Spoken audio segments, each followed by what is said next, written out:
Bismillahirrahmanirrahim. Assalamualaikum warahmatullahi wabarakatuh. Dewan Juri yang terhormat, perkenalkan, saya Muhammad Faiz Akbar Saifuddin dari SMA Negeri 3 Rangkas Bitung.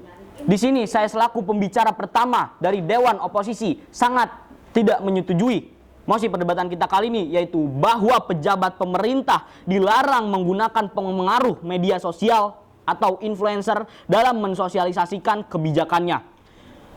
Baik, di sini saya akan memberikan definisi, yaitu program pemerintah sejatinya harus dipahami seluruh lapisan masyarakat. Sebagian segmen masyarakat lebih banyak menggunakan media sosial. Jasa influencer digunakan karena memiliki pengaruh serta pengikut besar di media sosial yang dinilai berguna untuk mensosialisasikan kebijakannya. Perlu Anda garis bawahi.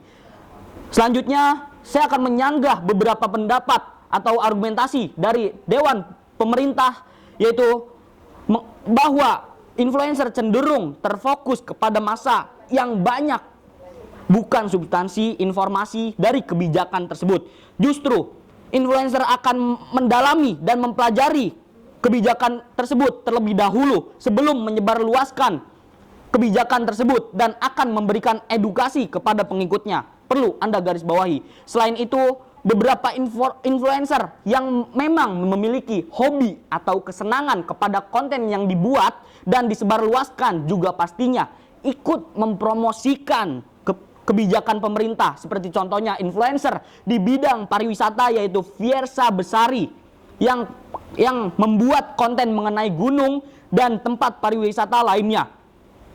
Ini akan sangat membantu pemerintah untuk mensosialisasikan program atau kebijakannya, terutama di masa pandemi seperti ini yang sangat berdampak pada penurunan ekonomi di bidang pariwisata. Seperti berdasarkan data dari Badan Pusat Statistik atau yang dapat disingkat dengan BPS, secara kumulatif tercatat kunjungan wisatawan mancanegara ke Indonesia hanya mencapai 3,41 juta kunjungan saja, atau bisa dikatakan mengalami penurunan hingga 68,17% dibandingkan jumlah kunjungan wisatawan mancanegara di tahun 2019.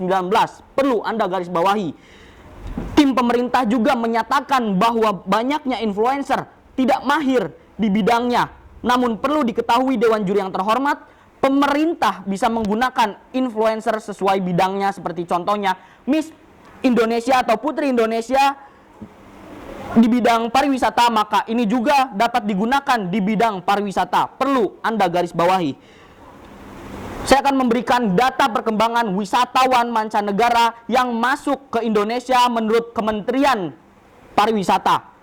Pada tahun 2011 naik sebesar 90,2% dibanding tahun 2010.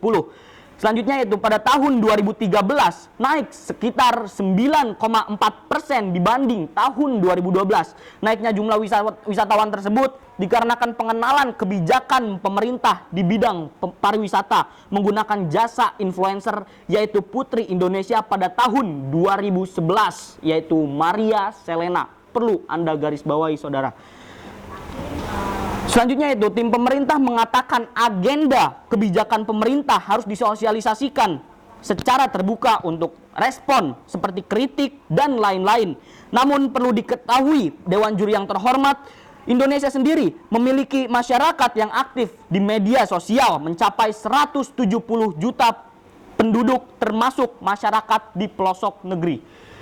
Setelah itu, saya akan memberikan solusi yang dapat saya berikan, yaitu pemerintah menyelenggarakan perekrutan ASN influencer yang diperuntukkan kepada remaja yang melek teknologi. Selain itu, selain yang melek teknologi, kepada remaja yang memiliki kemahiran di bidangnya, sehingga nantinya influencer tersebut akan tepat sesuai bidangnya. Untuk itu, saya mengajak tim pemerintah untuk duduk bersama kami menolak mosi perdebatan kita kali ini. Sekian, terima kasih.